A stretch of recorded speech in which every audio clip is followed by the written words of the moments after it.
Prabowo yes, yang nggak yes itu kan Gibran. Pemimpin yang mesti dihindari cuma dua. Tipe Zelensky yang menjual rakyat, negara, dan lain-lainnya untuk, mohon maaf, panggung dia. Yang kedua, jangan sampai kita punya Mulyono baru, Pak. Drama-drama model Pak Mulyono ini dihentikan. Dia pemimpin kelas dunia, Pak, bukan kelas Solo. Bukan kelas yang anaknya kemudian dibebasin ngacak-ngacak konstitusi. Enggak. Harusnya nih, Pak, ya, kalau si Fufu Fafat sadar nih, mundur deh. Jauh banget. Mana kita tahu di tanah Papua itu sudah ada siapa? Ngapain? Berapa orang sudah di brainstorming? Berapa orang menyamar jadi apa? We don't know. So we have to be very careful. Kalau memang Indonesia hebat nih, udah jangan cuma memaki-maki begini atau mau ini mau itu, enggak. Berani nggak kita boikot Israel? Produknya semua. Tapi bukan cuma boikot loh.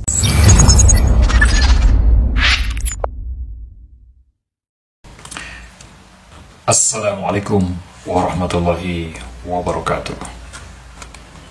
Jumpa lagi dengan channel YouTube Lensa Kawo. Saya doakan teman-teman sekalian tetap dalam keadaan sehat walafiat, tetap dalam keadaan diberi berbagai macam nikmat oleh Yang Maha Kuasa, sehingga menjadi pribadi yang selalu bersyukur atas semua nikmat itu. Mulai dari Sabang sampai Merauke, berjajar pulau-pulau, kita selalu berada dalam kesatuan Negara Kesatuan Republik Indonesia. Oke guys, tanpa berlama-lama, kali ini kita saksikan video dari channelnya Pak Abraham Samad Speak Up. Narasumbernya Profesor Koni. Profesor Koni ini ketika saya browsing, kita juga sering lihat dia di media, baik itu di media online maupun di media televisi nasional. Beliau merupakan seorang pengamat, analis militer dan pertahanan. Karena lingkungan keluarganya juga merupakan lingkungan militer, dia juga sekaligus akademisi karena dia merupakan tenaga pengajar di beberapa kampus. Oke, tanpa berlama-lama, judul videonya adalah Profesor Koni, Gibran sebaiknya mundur, mengundurkan diri, Indonesia hadapi tantangan global. Sebelum 20 September, Profesor Koni berharap Gibran mundur dari jabatan cawapresnya, calon wakil presiden yang sudah terpilih. Bagaimana videonya? Yuk langsung saja kita saksikan. Prabowo yes, yang nggak yes itu kan Gibran. Pemimpin yang mesti dihindari cuma dua. Tipe Zelensky yang menjual rakyat, negara, dan lain-lainnya untuk, mohon maaf, panggung dia. Yang kedua, jangan sampai kita punya Mulyono baru, Pak. Drama-drama model Pak Mulyono ini dihentikan. Dia pemimpin kelas dunia, Pak, bukan kelas Solo. Bukan kelas yang anaknya kemudian dibebasin ngacak-ngacak konstitusi. Enggak. Harusnya nih, Pak, ya, kalau si Fufu Fafat sadar nih, mundur deh. Jauh banget. Mana kita tahu di tanah Papua itu sudah ada siapa? Ngapain? Berapa orang sudah di brainstorming? Berapa orang menyamar jadi apa? We don't know. So we have to be very careful. Kalau memang Indonesia hebat nih, udah jangan cuma memaki-maki begini atau mau ini mau itu, enggak. Berani nggak kita boikot Israel? Produknya semua. Tapi bukan cuma boikot loh. Then you have to produce yourself. Seperti biasanya, hari ini saya menghadirkan narasumber yang luar biasa netizen. Jauh-jauh datang dari negeri Suberat. Ini sahabat saya, Ibu Koni Rahakaudini. Assalamualaikum, Ibu. Waalaikumsalam warahmatullahi wabarakatuh. Netizen, ini saya mau mengucapkan dulu nih, selamat buat Ibu Koni karena beliau sudah meraih guru besar, profesor di St. Petersburg University di Rusia. Di Rusia, dan kampus aku itu usia sudah 300 tahun. Oke. Penghasil 9 Nobel dunia. Sebenarnya 12 Nobel, tapi karena waktu itu ada efek perang dunia, yang 3 tuh nggak, tanda kutip, tidak diakui. Tapi yang resmi dia 9 penghasil 9 Nobel dunia. So kampus tua, dan rankingnya di Rusia tuh antara nomor 1 nomor 2 aja terus. Dan struktur dia tuh agak beda. Ada 2 kampus di Rusia itu yang langsung di bawah presiden. Termasuk St. Petersburg. Termasuk St. Petersburg University, dan makanya rektor saya itu udah 15 tahun ya jadi rektor. Karena appointed by the president. Jadi ini apa ya, universitas tertua, universitas punya nama yang luar biasa. Luar biasa. Dulu dalam jajaran Eropa juga 10 besar. Sekarang gara-gara kena sanksi dan lain-lain, ya buat dia nggak penting lah. Yang penting dia tetap muncul dan apa. Berarti luar biasa nih pengukuhannya sebagai profesor, kan nggak mudah juga orang meraih profesor di negara Rusia ya. Kalau di Indonesia kan, terutama lebih susah di Indonesia ya. Yang pasti di Indonesia susah banget jadi profesor. Senior aku kayak Bu siapa? Husnul Maria, siapa? Edi Prasiono, Pak Kusnanto. Kan kayaknya lama banget. Ya ada yang lama tapi ada yang gampang. Yang abal-abal. Oh, ada ya? Iya. Nah itu kalau aku nggak ikutan. Ada yang lama dapat gelar profesor, ada yang gampang. Ada yang tahu siapa? Doktor kandidat, doktor honoris causa maksud. Kita lanjutkan. Oke, terima kasih Profesor Koni. Yes. Ini kita mencoba nih melihat apa ini konfigurasi apa ini Konfigurasi apa dunia? konfigurasi politik dunia menjelang apa ini menjelang pertarungan atau peperangan belum seru.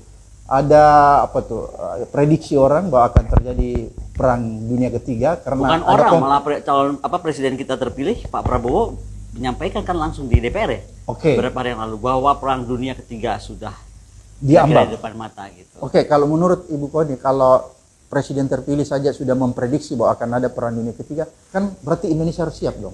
Harus banget. Oke. Sebenarnya sih gini, menurut saya Pak Prabowo itu cuma peringatan kesekian kalinya ya. Oke. Jauh-jauh hari zaman Mas Andi Wijayanto itu masih jadi ketua Lemhanas. Pak Andi itu zaman Pak Panglima Yudo dengan kami itu dengan Mabes bikin kira-kira prediksi ke depan tantangan TNI itu apa. Oke. Menjelang pertemuan itu saya bertemu dengan ambasador Cina untuk Indonesia. Oke. Ketika kita berdiskusi dia bilang prediksinya dia perang Pasifik itu atau Cina akan tanda kutip nih dijailin Amerika Serikat, apakah lewat Laut Cina Selatan, apakah lewat Taiwan, itu di 2037. Jadi waktu saya telepon Mas Andi gila nih, kita bakal perang 2037 Mas, kita hitung mundur nih. Bagaimana kita membangun postur, membangun organisasi, kesiapan doktrin baru dan lain dan sebagainya jelang perang itu. Oke. Wah serius lu, gua telepon deh katanya. Dubes Cina kan teman beliau juga.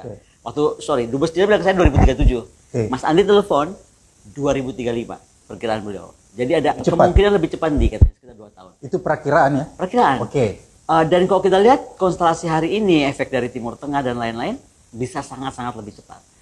Itu kenapa saya pulang sebenarnya sebentar. Saya ini nggak lama nih pulang karena diizinkan. Pertama saya harus permit dari rektor. Ada 2 tugas saya mesti selesaikan. Karena gini Pak Abraham, Bapak apa yang pegang kartu saya sebagai profesor. Tapi sebenarnya saya juga merangkap sebagai Ambassador of Education and Science-nya Rusia. Oke. Jadi saya kesini juga dalam rangka ketemu beberapa rektor kampus besar untuk kita kolaborasi bersama dengan Saint Petersburg University. Utamanya mungkin setelah kunjungan Pak Prabowo bertemu Pak Presiden Putin. Itu kelihatan sekali beliau sangat bicara tentang bagaimana education dan ilmu pengetahuan ke depan. Jadi kalau Pak Abraham punya ponakan, punya anak ingin segera ke Rusia ambil S1, S2, S3, mari kita ke sana. Nah, balik ke konteks dunia. Jadi menurut saya tuh ada yang menarik ya. Pertama, aku tuh harus nyontek. Jadi gini, aku tuh bukan ekonom ya. Aku tuh bukan ekonom. Jadi aku membayangkan beberapa jam dari sekarang, 24 kali berapa jam nih? Pak Prabowo akan dilantik jadi presiden. Ya, tanggal 20. Tanggal 20 kan? Aku nggak mau hitung tanggal. Itunya pakai jam aja. Oke, jam. Jadi aku tuh tiba-tiba hitung ya. Kira-kira utang kita tuh sekarang berapa? Jadi itu problem yang dihadapi ya? Saya ngomong problem aja. Oke. Beliau akan dilantik. Kemudian beliau akan sedang menyusun kabinetnya. Oke. Sekarang ini dalam 3 hari ini. Tapi saya hitung Januari 2014 hutang kita itu 2009 ya, 2606. Akhir jabatan di 2019 hutangnya sudah 4.500 triliun. Oke. Pak Jokowi itu. Akhir masa jabatan kedua kemarin nih, inilah 8.502. Luar biasa. Oh my god. Rincian untuk 2024 ya. Januari 8,2 triliun. Februari 8,3, Maret 8,262, April 8,33. Julai aja nih ya. 8,5 triliun. Artinya apa? Kita itu utang kita sekitar 71,60% itu pinjaman domestik. Rasio utang terhadap PDB itu di bawah ambang batas 60%. Makanya dengan anggaran negara sebegini ketat, presiden ini bagaimana harus mengatur keamanan negara, otomatis dalam pertimbangan umum kita konstelasi tadi Laut Cina Selatan, di mana ada AUKUS, ada DEQUAD yang sudah bersiap-siap. Jadi kalau Pak Abraham ikutin latihan mereka udah jelas. Pokoknya target kita perang di Laut Cina Selatan akan terjadi, kita mesti ngapain. Nah, Indonesia ini punya anggaran terbatas. Sangat dong terbatas. Sekarang kita hitung aja dari utang segitu kapan jatuh tempo, berapa persen harus dibayar. Kalau nggak salah nih ya, pada tahun 2025, ini sumbernya tuh banyak nih. Ada sekitar 90 sumber yang kita baca ya. Itu harus 552,9 triliun hutang. berapa sisa untuk kita running negara, untuk presiden terpilih kita ini running negara, sementara Indonesia kan nggak bisa dipindahin. Kalau Indonesia bisa disulap nih, aduh jangan di sini deh, pusing ya, kita pindahin ke tempat lain yang lebih aman, kutub gitu, kan nggak bisa. Nah, artinya apa? Lokasi strategis kita, kemudian anggaran pertahanan terbatas, itu akan membuat kesiapan militer kita akan terganggu. Pasti dong. Nah, dan bagaimana? Apakah kita sekarang sudah harus berpikir bersama-sama negara kawasan? Peran dalam stabilitas regional Indonesia harus memperkuat. Bukannya, walaupun kita lihat utang begitu membesar, ya. Ekonomi kita semakin terpuruk, tapi saya lihat postur APBN kita, anggaran pertahanan keamanan untuk di zaman Pak Prabowo itu nanti agak meningkat daripada tahun-tahun sebelumnya. Apakah menurut Ibu Koni itu tetap tidak signifikan menghadapi ancaman-ancaman yang sifatnya? Enggak, kalau dihitung tuh, saya kan pernah terlibat banyak di Kementerian Pertahanan dan mendesain bagaimana anggaran pertahanan kita. Kalau Mas Andi tuh bilang saya tuh kamu tuh terlalu revolusioner. Karena saya nggak percaya kepada minimum essential force. Dari awal saya sudah bilang konteks kawasan, konteks geopolitik dunia nggak menempatkan Indonesia sebagai negara harus minimum essential, tapi harus maksimum essential force. Dan kalau kita lihat zaman Presiden Soekarno saja kita baru negara merdeka, kan ada jalan keluar untuk membuat kita jadi macan terkuat di bagian selatan. Kenapa sekarang enggak? Jadi itu yang harus dilakukan ya? Nah, dilakukan sampai begini, ini seru nih. Tadi malam kalau ditanya ngapain sih Bu Koni sekarang pulang? Tadi saya bilang ada tugas dari kampus. Ketika saya bertemu kemarin, beliau tuh kasih saya buku bagus. Metode Jakarta. Katanya ini tuh sedang hits banget. Saya juga nggak tahu, tapi karena dikasih dan saya baca sekilas. Ini adalah tentang bagaimana Amerika Serikat terlibat pada pembantaian tahun 65 dan konteksnya ke global situation today. Jadi ini kalau kita ngomong dan baca ini sekilas ya, kalau itu betul, ini kan ini sekalian penelitian dan ini orang, ini wartawan, sempat tinggal di Indonesia. Artinya dia tahu banyak dari data-data yang valid lah. Maka menurut saya nih kita tuh harus berpikir apakah kita sekarang sudah harus memberanikan diri meminta Amerika Serikat. Kan selama ini dia nyerang Irak nggak ada yang minta dia tanggung jawab, nyerang Afghanistan nggak ada yang minta, Libya semua juga nggak. Kenapa nggak Indonesia datang dengan buku ini, Metode Jakarta? Kita harus dapat uang nih, betul nggak? Kita minta pertanggungjawabannya, apakah terjadinya pelanggaran hak asasi manusia?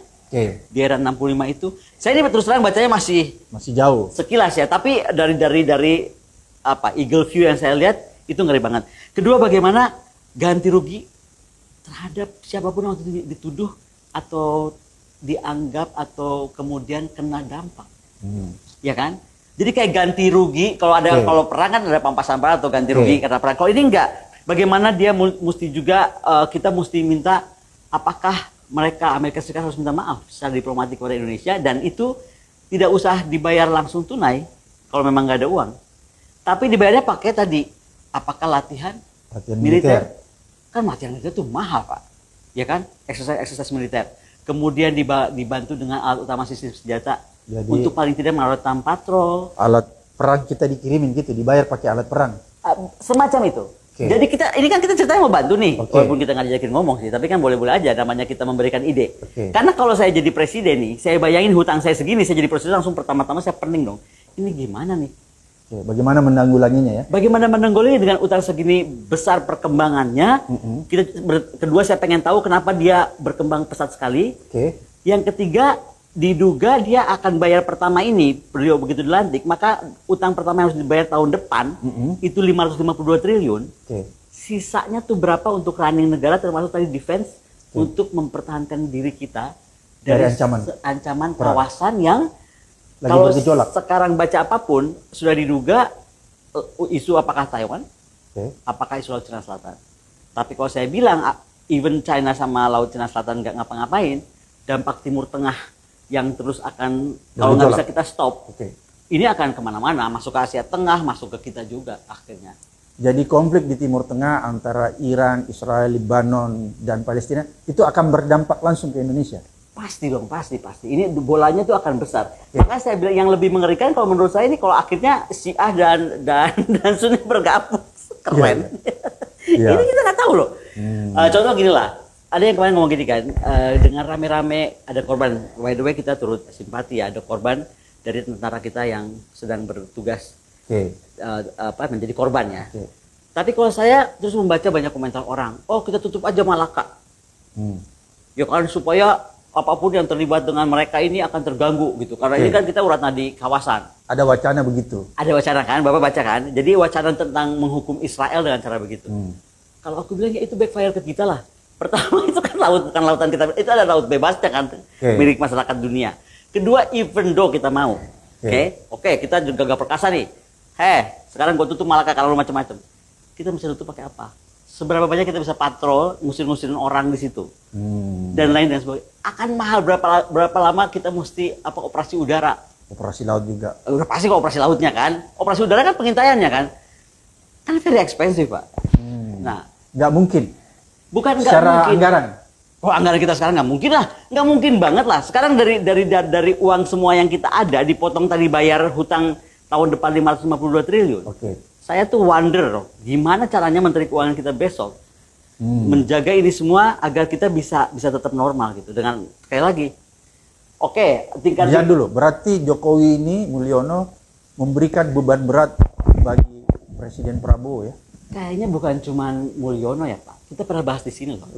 Sayang dia nggak mendengerin kita sih. Coba waktu itu dia dengerin kita Pak ya. Anaknya ini nih sekarang kan jadi masalah. Emang Tuhan tuh nggak tidur, saya bilang juga. Loh kita lagi anteng-anteng di Rusia Pak. Aku pas bangun, apa nih fufu fafa. Cia. Saya tuh heran setengah mati. Kok ada ya bisa nasib orang yang merasa dia sudah di jalan tol super highway nih, udah terbang, udah nggak jalan di daratan lagi. Tiba-tiba terpental dan akan terpental. Kalau saya Pak dengar wawancara Bapak dengan Rosuryo, saya juga dengar Rosuryo di beberapa podcast lain. Berat atau kita akan dibilang dan ditertawakan dunia betapa bodoh kita kalau pura-pura nggak tahu. Karena ternyata nomornya berhubungan dengan nomor telepon dia saat pendaftaran di mana? Wali kota. Jadi nggak bisa dipungkiri. Jadi ini sekarang nih, pertama nggak bisa dipungkiri. Kedua, sampai mana sih dia mau bohong? Yang ketiga, sampai kemana sih saya aja yang baca calon presiden kita yang akan dilantik dikata-katai seperti itu yang sangat tidak pantas. Ginilah kalau mau dianggap ya, kan banyak orang berpikir kita berseberangan. Banyak orang kan melihat saya itu berseberangan. Padahal dari awal saya bilang, kita bahas di sini kan. Ya, Ibu Koni kan bersahabat ya dengan Pak Prabowo. Saya nggak bersahabat lah, tapi paling nggak saya nggak ada masalah. Pernah ada masalah yang waktu saya meluruskan soal 1760 triliun cara belanjanya. Dan beliau orang yang sportif, saya dipanggil waktu itu ke Kementerian Pertahanan, ada Pak Dasko, ada Pak Sahroni, dan kita berdiskusi dan akhirnya nggak dibelanjakan juga 1760 triliun itu. Artinya apa? Beliau mendengar dong. Nggak lama dari itu saya kena COVID. Saya kena COVID yang berat Pak, yang Delta kalau nggak salah namanya. Dan saya itu harus di karantina full di Rumah Sakit Angkatan Udara di Halim. Itu beliau dari Prancis Pak. Itu kirim saya obat. Pak Prabowo tuh orangnya kayak begitu kan. Memang dia sama kucing aja dia care, apalagi sama orang. Care ya.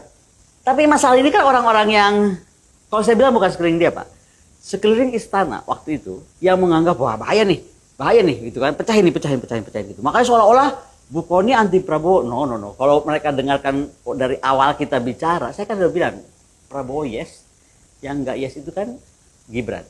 Dan sekarang saya nggak tahu Pak Jokowi nonton ini nggak ya? Kalau dia nonton harusnya dia nyesel dunia akhirat Pak. Kalau aja dia diem waktu itu dengerin kita ya, kan nggak separah ini Pak. Sekarang lebih malu mana? Lebih malu dulu dia mundur, anaknya nggak jadi masuk. Daripada udah sampai tinggal mau dilantik nih, seluruh dunia ahli-ahli IT semua mempersoalkan kita 1-2 aja Pak, jangan anak yang lain. Katanya anak yang di jauh di Mato itu juga ada masalah. Anak yang kemarin juga gara-gara hamil ada masalah. Yang ini aja deh. Ini gimana Pak? Dari faktor sebagai pemimpin berkata seperti itu, mengata-ngatai partnernya, which is presidennya, ya kan? Kita aja yang dianggap berseberangan nggak pernah tega mengata-ngatai urusan. Kita harus menghormati presiden kan? Menghormati sangat lah. Calon waktu itu masih calon dong. Coba, saya nggak kebayang. Jadi ya saya berharap aja. Ini ternyata omongan saya itu, saya kan sering ngomong Gusti Allah tuh rasa sare. Ada aja cara aja lo kok keluar gitu loh Pak. Semesta alam. Semesta bergerak. Bu Koni, kita kembali nih. Kita lihat ancaman perang nih ya di depan mata kita. Tapi saya sebenarnya nggak mau memakai istilah begitu, karena udah terlanjur calon presiden kita menyatakan bahwa ada ancaman perang di depan mata kita karena adanya konflik Timur Tengah itu ya. Macam-macam. Beliau kan berpikir tentang aspek Rusia, Ukraina, aspek Korea juga kan segala macam isu di kawasan yang dibangun oleh framing Barat lah, kalau saya bilangnya begitu. Dalam keadaan begitu, Ibu Koni, kalau melihat kondisi Indonesia, siap nggak kita menghadapi situasi global seperti itu? Indonesia ini masalah kita tuh ada berkat Tuhan terus. Kalau bahasanya tuh kayak di bless terus lah. Ada anugerah. Ada anugerah di bumi pertiwi yang tercinta. Saya nggak tahu apakah dulu para karuhun, kalau orang Sunda bilang karuhun, nenek moyang kita gitu ya, leluhur kita tuh pernah sangat banyak berbuat baik, saya nggak tahu juga. Indonesia tuh selamat-selamat aja loh Pak. Yang harusnya selamat ya? Iya dong. 98 harusnya kita luluh lantak berantakan survive ya kan. Nah sekarang sih moga-moga juga survive. Tetapi kan kita nggak boleh berharap dari moga-moga tadi. Makanya harus ada yang dipikirkan. Salah satunya tadi kalau kita lagi iseng baca buku Metode Jakarta ini kan bisa jadi salah satu tools cari uang. Tidak uang dalam tanda kutip bentuk cash ya, tetapi bagaimana seperti dulu Bung Karno nggak punya uang amat, tapi kemudian membangun kita kekuatan pertahanan terbesar di bumi bagian selatan, orang mikir kepada kita, itu bisa kita kejar dengan tadi mengejar dosa Amerika Serikat. Dan saya pikir saya ini pro Trump Pak, saya tuh pro Trump banget, karena menurut saya pro Putin ya. Oke, lanjut Boko. Saya ngomongin itu ya, masa ada yang komentar gini loh, pokoknya mana mungkin bisa tiba-tiba jadi guru besar di Saint Petersburg Uni gitu kan, baru berapa bulan di sana. Saya kan baru pergi berapa? 7-8 bulan. Jadi ini kami curiga, ibu ini KGB yang ditanam. Jadi ini Pak Abraham ya. Banyak orang curiga netizen, Ibu Koni ini agennya KGB. Pak Abraham lucu. Sekarang namanya FSB. By the way, saya itu dulu Pak, karena sekolah saya di Israel, bukan sekolah penelitian bersama. Saya dianggap Mossad. Jadi Ibu Koni ini dituduh agen KGB, agen Mossad. Agen Mossad udah. Agen KGB udah. Yang mereka nggak tahu saya itu sebenarnya MI6 Pak. Kalau Intel beneran dia nggak bisa kebaca Pak. Bener nggak, dia nggak bisa kebaca. Jadi sebenarnya saya mungkin MI6. Jadi berarti kalau Ibu Koni melihat sebenarnya Indonesia tetap punya kesiapannya karena ada anugerah selalu diberikan. Ya itu anugerah satu hal, tetapi tetap aja. Jadi gini Pak ya, kalau dalam pertahanan itu banyak hal yang terkait. Anggaran itu satu hal. Jadi kalau cuma ribut anggaran enggak lah. Jadi bukan anggaran faktor enggak, seperti saya bilang, kalau ini bisa kita pakai jadi tools kita nih, ini saya pengen ada yang baca nih ya. Ini bisa jadi tools bahwa bukti Amerika tuh cawe-cawe terhadap Indonesia dan Brazil mengacak-acak kita. Ya kan, menggunakan waktu itu momen Soekarno dan Soeharto gitu. Nah, tetapi kalau saya bilang berikutnya, kita mesti pikirkan Pak, kita itu mesti merubah doktrin pertahanan kita. Kalau kita memang concern terhadap ancaman dunia. Karena kita nggak bisa ngomong ancaman dunia tapi yang diurusin angkatan darat aja. Jangan dulu, kita luruskan. Doktrin sekarang sudah tidak tepat lagi dipakai. Tidak, karena sekarang sangat inward looking. Sangat inward looking. Yang diperbesar angkatan darat. Saya nggak bilang salah. Tetapi kalau sekarang kita melihat tantangan ke depan seperti apa, kita sudah harus merubah vision kita menjadi outward looking defense. Ini sudah dirancang oleh zamannya Panglima Yudo Margono. Karena Panglima Yudo itu kan beliau angkatan laut. Jadi memang angkatan laut dan angkatan udara itu visinya selalu keluar. Ancaman kan dari luar. Beda nih kalau dengan angkatan darat yang doktrin kita tuh nunggu dipentung baru kita mentung. Nggak boleh. Kalau di angkatan laut, apalagi angkatan udara, itu orang baru kepikiran mentung kita nih, kita pentung duluan. Gitu doktrinnya. Doktrinnya harus begitu. Walaupun saya nggak bilang kita harus ofensif ya. Saya menyebutnya ofensif pasif. Ofensif pasif itu, kalau ofensif kan orang lagi anteng-anteng negara orang, Libya lagi baik-baik diserbu, Irak lagi baik-baik diserbu, itu ofensif. Tapi kalau ofensif pasif, dia cuma lihat gini, oh negara mau niat jahat sama gue nih, gitu kan, sama negara gue atau sama rakyat gue. Kita attack duluan. Nah, mungkin yang saya bilang ofensif pasif itu lebih ke Rusia sekarang ya. Dia kan nggak memulai, dia dimulai, nah sekarang dia balas deh udah semuanya gitu loh. Dia membalas ke NATO. Ukraina ini kan cuma gara-gara amit-amit juga. Kita tuh jangan sampai punya Mulyono kedua dan jangan sampai punya Zelensky kedua Pak. Itu pokoknya dalam era abad 21, pemimpin yang mesti dihindari cuma dua. Tipe Zelensky yang menjual rakyat, negara dan lain-lainnya untuk mohon maaf panggung dia. Karena kalau dia hitung mestinya dia harus berpikir udah deh. Banyak kali sekarang yang pemimpin dunia bilang, udah lu ngalah aja sama Rusia, emang lu salah gitu dari pertama. Kan lu juga nggak apa-apa. Orang Rusia juga nggak apa-apa kok. Gara-gara kamu undang NATO masuk, lalu Rusia ngamuk kan. Nah, yang kedua jangan sampai kita punya Mulyono baru Pak. Jadi, Pak Abraham saya inget ya, waktu saya kecil tuh, nenek saya bilang gini, kamu kalau nikah dan anakmu nanti kalau nikah, cari ya bibit bebet bobot. Jadi di keluarga kita itu Pak, atau apalagi dari saya, teman saya main ke rumahnya ditanyain semua, bapak kamu siapa? Kamu anak di mana? Rumahmu di mana? Dulu kalau kita dengar kan sebel banget Pak. Tapi setelah kejadian Pak Mulyono ini bibit-bibit bobot itu penting loh Pak. Bener, penting loh. Tahan di situ. Ibu Koni ingin mengatakan bahwa Mulyono tidak jelas asal usulnya. Ya pokoknya bibit-bibit bobotnya nggak ya seperti ini hasilnya. Coba. Iya, iya. Ngeri kan? Oke. Lah kan bukan saya aja Pak yang kecewa. Oke. Jadi itu penting ya bagi seorang pemimpin. Loh, kalau buat anak kita menikah aja penting bibit-bibit bobot, apalagi buat pemimpin negara. Oke. Kan itu logiknya. Berapa besar sih kita nikahkan anak, dia akan memimpin keluarga sebesar apa? Paling 2 anak kecil lahir. Ya kan kita KB Pak, betul nggak? Oke. Lah, negara berapa ratus juta orang, lalu kita ngecek bibit-bibit bobot dia. Ngeri Pak. Jadi kita harus menghindari 2 tipe pemimpin. Oke. Pertama. Zelensky, kedua Mulyono. Mulyono ini kan pinter menjual, dan itu saya sesalkan Pak ya. Ternyata saya pikir saya itu orang yang sudah cukup matang untuk tidak ditipu oleh penampilan. Tapi saya adalah kaum tertipu. Penampilannya kan Pak, polos, baik, masuk-masuk got, ya kan? Masuk-masuk kampung, masuk-masuk sawah, masuk-masuk apalagi nggak tahu lagi masuk-masuk apa saja nggak mungkin. Sekarang coba kita lihat, penampilannya dia begitu, anaknya terbang pakai Superjet. pesawat yang mungkin cuma Elon Musk yang bisa pakai dan beberapa orang lain. Ibu Koni nggak Katanya pakai. minjemin. Ibu Koni nggak pakai kan private jet dari ke sini. Aduh, masih jauh tuh Pak. Oke. Saya mah cuman seorang pengajar biasa. Oke, kita masuk seorang pengajar. Bu Koni ini kan beda banget nih. Kan Ibu Koni di luar nih ya. Di dunia akademik. Itu kan di dunia luar, dunia akademik itu sangat dihargai. Ya. Sangat dihargai kebebasannya. Bagaimana Ibu Koni melihat dengan konteks di Indonesia? Kenapa kan Anda kan termasuk diburu nih. diburu ya? Ya, diburu ya. Mau ditersangkakan. Karena bersuara lantang. Gini. Oke. Iya sih, itu menarik ya. Jadi gini, saya senang Pak Abraham Samad tanya itu. Kalau Pak Abraham Samad mau berkenan mampir di Instagram saya, Oke. itu ada satu momen saya itu pakai kerudung Pak. Oke. Karena saya itu baru menghadiri upacara gereja ortodoks di gereja terbesar di Saint Petersburg, namanya Kazan Sabor. Oke. Dan itu memindahkan Abu Alexander Nevsky, tokoh agama terkemuka dari gereja Kazan kepada gereja lainnya. Itu kayaknya upacara yang harus dilakukan 300 tahun lah. Oke. Saya ditelepon oleh kantor gubernur. Kamu mau ikut nggak? Saya pikir, dari ke Indonesia dibilang gua murtad lagi tiba-tiba. Tapi udah aku udah gak peduli lah, dicap apa aja. Udah kepalang Pak, dicap Mossad udah, KGB udah, Murtad. apa dicap kabur udah. Jadi udahlah, cap-cap aja yang banyak gitu kan. Yang penting gue jadi guru besar. Anyway, terus saya pakailah saya ke sana Pak. Oke. Jadi waktu kita itu kan kalau di kita kan udah jelas Pak. Begitu datang anggota dewan, datang gubernur, datang ini, datang kardinal. Udahlah saya di barisan keberapa nih kan. Iya. Ternyata Bapak apa yang terjadi? Begitu kita dari waktu di gereja, kita semua berdoa gitu kan. Nah, itu kan mesti prosesi jalan kaki Pak, memindahkan abu ini kita dengan para kardinal seluruh Rusia, bukan Oke. cuma dari Saint Petersburg. Bapak tahu urutannya? Oke. Rektor, Oke. kebetulan rektor saya karena kami kampus tertua di Rusia. Rektor saya bersama kardinal utamanya Rusia, baru para kardinal dan lain-lainnya, Oke. baru kita para guru besar, Oke. baru politisi itu di belakang Pak. Para menteri politisi di belakang ya. Itu pun setelah musik-musik. Jadi kan di belakang saya itu ada yang bawa-bawa lagu-lagu suci-suci yang Iya, ortodoks. iya. Ya kan? Di belakang mereka. Di belakang.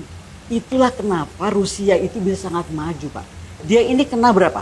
Sekarang itu kalau Bapak lihat aja di Google. Negara dengan sanksi paling besar. Siapa? Rusia. Setelah Rusia siapa? Iran. Oke. Dan berikutnya dan berikutnya. Pak, bagaimana mungkin dia survive? Ketika McDonald ditutup, dia nggak pakai nangis, nggak pakai curhat, enggak. Besok pagi dia ganti aja namanya. Sama, Mozart ditutup apapun juga. Banknya kan ditutup Swift code, Oke. ya kan? Bikin Swift code sendiri. Apa aja yang dibuat ke mereka bangkit itu. Dan nggak ada Pak, di sana tuh nggak ada gini playing victim, nggak ada di sini tuh makanya. Kalau orang playing victim kayaknya mesti sering-sering ke Rusia biar belajar. Nggak ada pejabat negara itu playing victim. Keren. Nah, jadi bagaimana pokoknya solving problem untuk rakyat, solving problem untuk rakyat. Oke. Abraham Samad. Pak Abraham nggak kaget lihat rumah saya di sana. Beneran. Rumah saya tuh keren banget. Itulah fasilitas dari bagaimana seorang pemikir Menghargai kaum akademisi ini. dihargai akademisi. Oke. Saya itu sampai ditanya, udah setelah rumah saya yang begitu bagus tadi, makanya Pak Abraham Samad kalau ke sana mesti mampir ke rumah. Insya Allah. Saya dalam tuh waktu punya dekat. piano room, punya segala macam, udah kayak Salah. main piano. Nah, ditanya juga mau mobil apa? Itulah penghargaan mereka ya. Penghargaan mereka karena yang digunakan itu. Kemudian apa ya? Mereka tuh ketika mengundang kita, mereka tahu akses kita kemana. Di sini kan nggak dihitung. Jadi aksesnya anak kemana nih sebenarnya? Dia tuh dunianya seluas apa? Oke. Kan saya juga kaget Pak, sebenarnya saya ditawarin di guru besar. Saya tuh ditawarin di guru besar 3 kampus besar. Oke. Di Moskow, ya kan? Kampus Kementerian Luar Negeri itu semacam seperti sekolah Kemlu lah gitu Oke. kan. kemudian Saint Petersburg University. Oke. Ketiga, karena background saya Muslim, dianggapnya saya itu ingin ke tempat yang Muslim terbesar, Oke. Kazan University, yang sekarang nanti ada BRICS bulan depan itu. Tapi kan saya dari awal suka Saint Petersburg. Kedua, hidup di Saint Petersburg itu Pak, kayak hidup di Eropa, karena nggak ada wajah Rusianya, wajahnya sangat Eropa. Oke. Gitu. Jadi Ibu Koni mencoba membandingkan bahwa Bisa dari ternyata penghargaan orang yang hidup di dunia akademisi itu lebih tinggi penghargaannya di Rusia daripada di Indonesia. Nah, bayangkan saya sedang berbangga-bangga cerita pada anak saya, pada keluarga murid-murid saya di sana, anak-anak Indonesia di sana. Tiba-tiba saya baca Pak Abraham Samad, ada video tuh. Pak Abraham Samad, Pak Refli Harun, Pak siapa tuh digerebek di Kemang. Ini negara saya ini jadi apa ya? Ada para pemikir, dari bukan cuma pemikir loh. Iya. Para orang yang sudah expert pernah berpengalaman, Iya. mau berdiskusi tukar pendapat Tentang negara. tentang negara, dan itu dijamin oleh undang-undang. Saya lupa pasalnya lah, Bapak lebih tahu pasal berapa kita boleh kebebasan berpikir dan berpendapat. Kok digerebek begitu aja? Oleh preman. Saya nggak tahu oleh siapa, tapi itu juga katanya preman. Kemudian katanya ada juga video-video premannya salaman sama polisi. Preman yang disuruh. Tapi kemudian ada juga saya baca polisi sedang mencari para preman, jadi udah nggak ngerti lah. Ya. Jadi kadang-kadang saya tuh pikir Indonesia ini kok jadi sedang main drama ya sejak Mulyono. Kenapa jadi ketularan ya? Iya. Kayaknya ini mesti di stop deh. Saya dengan segala hormat minta Pak Prabowo drama-drama model Pak Mulyono ini. Dia tidak. PR kita terlalu banyak, Pak. PR kita terlalu banyak. Apalagi nih Indonesia ini kan katanya by undang-undang, ya, harus membebaskan Palestina. Oke. Mereka sebutnya Free Palestine. Oke. Selama di Papua masih ada isu Papua ingin merdeka, saya nggak akan pernah bilang Free Palestine. Karena itu akan backfire kepada Indonesia, Free Papua. That is my prinsip. Jadi nggak akan pernah keluar dari mulut saya ini Free Palestine. Karena saya menjaga Papua saya. Ketika kita bisa ngomong Free Palestine, kita tuh udah harus siap dunia akhirat lahir dan batin. Oke? Oke. Ini ya yang pada punya gadget, coba jangan main-main nonton-nonton yang nggak penting. Coba deh, ChatGPT itu kan jelek-jelek banget. Saya tuh nggak terlalu sepakat kalau ChatGPT bilang jelek, Pak. Tergantung kita aja pakai buat apa. Sekarang ChatGPT aja. If you are the President of Republik Indonesia, ya, which one you have to tackle first? Oke. Free Palestine, ya kan? Atau urusan negara lu dengan ancaman kawasan hari ini? Google aja nih kalau saya bohong, atau ChatGPT aja. Si ChatGPT kan nggak bisa bohong, Pak. Dia mesin kan, robot. Dia akan jawab, beresin urusan dalam negeri dulu baru ngurusin Free Palestine. Karena apa? Karena sekarang aja Pak, karena impact tadi spill over dari the war that will come di region kita yang ada di sini AUKUS, dari sini The Quad, ada Five Power Defense Arrangement yang menjadi anggota ASEAN. Gimana kita mau handle kalau kita negara non-blok itu? Negara non-blok itu is very good tapi is very expensive. Tapi bukankah Bu Koni sebagai negara yang hidup menjalin hubungan dengan negara lain, kita harus berperan aktif dalam perdamaian dunia? Iya betul, saya nggak bilang itu salah. Itu Oke. gitu perintah Soekarno bagaimana. Iya. Tapi ingat dong, ketika Presiden Soekarno ngomong kita harus berperan aktif dalam perdamaian dunia dan kita harus membebaskan Palestina. Siapa waktu itu Presiden Soekarno? Dia pemimpin kelas dunia Pak, bukan kelas Solo. Bukan kelasnya anaknya kemudian dibebasin apa ngacak-ngacak konstitusi, enggak. Dia presiden yang dia ngomong, Bapak mesti lihat file bagaimana dia disambut di Rusia ketika dia datang. Pak, ini negara muda. Datang ke negara antah berantah yang besar sekali waktu itu. Negara superpower. Soviet dong. Oke. Disambut juga kayak apa? Bapak mesti lihat. Iya. Bapak main-main ke Andri, Arsip Nasional. Oke, oke. Lihat filmnya. Yang kedua apa? Seorang Soekarno ini, si ganteng pemimpin brainy ini, bisa lihat ini. Ini gue nggak mau kesini lagi kalau lu bikin tuh si masjid Saint Petersburg jadi gudang. Gue perlu sholat. Kalau lu nggak rubah itu jadi masjid lagi, gue nggak mau kesini lagi. Itu kata Soekarno. Karena Soekarno, langsung apa presiden negara adik kuasa itu, adidaya itu, Merubah. dirubah. Makanya sekarang itu masjid Saint Petersburg Pak, itu begitu menghormati. Kalau nggak ada Soekarno itu nggak mungkin jadi masjid. Jadi gudang. Jadi gudang. Yang kedua, saya kemarin kan ada kunjungan Ibu Mega. Nah ini saya mau cerita Ibu Mega ya.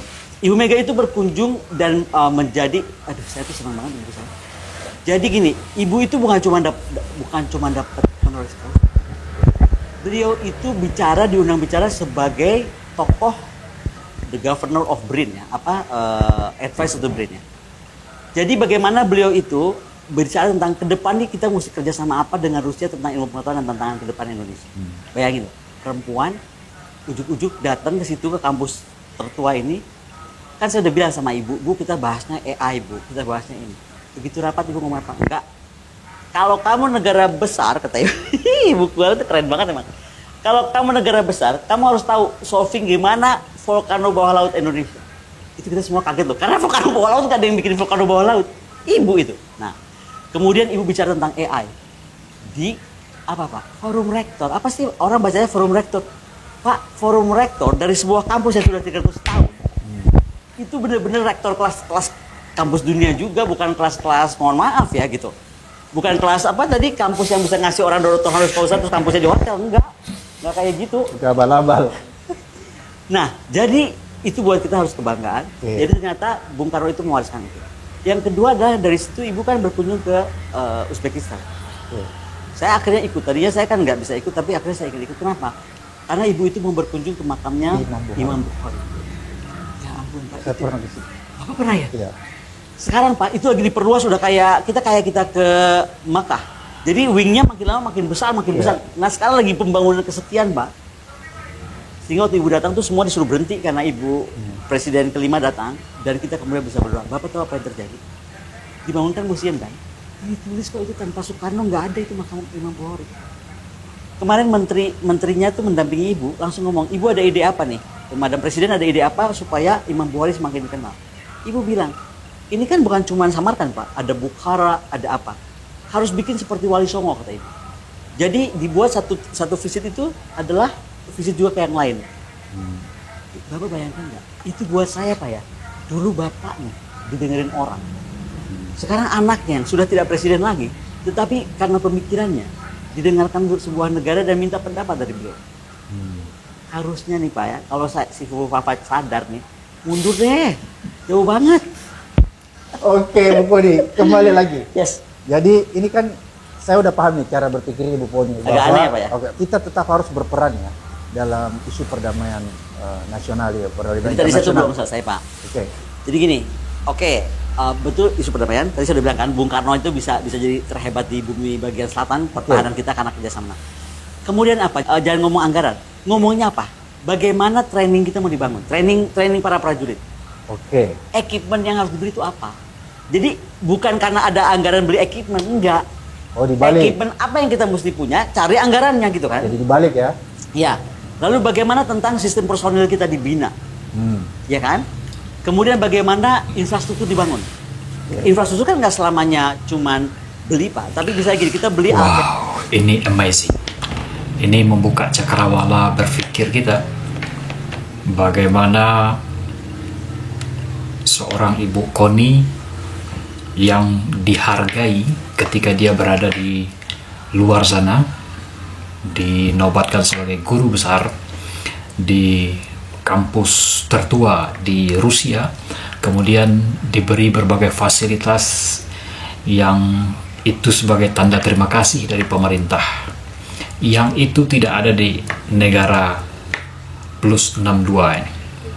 Apa tanggapan teman-teman sekalian ketika Pak Prabowo nanti dilantik menjadi Presiden Republik Indonesia?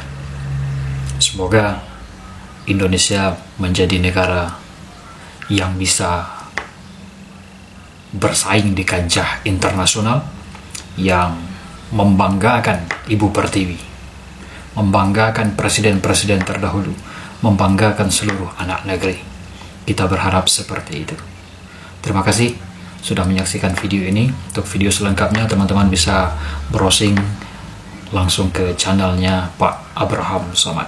Terima kasih. Sampai jumpa. Assalamualaikum warahmatullahi wabarakatuh.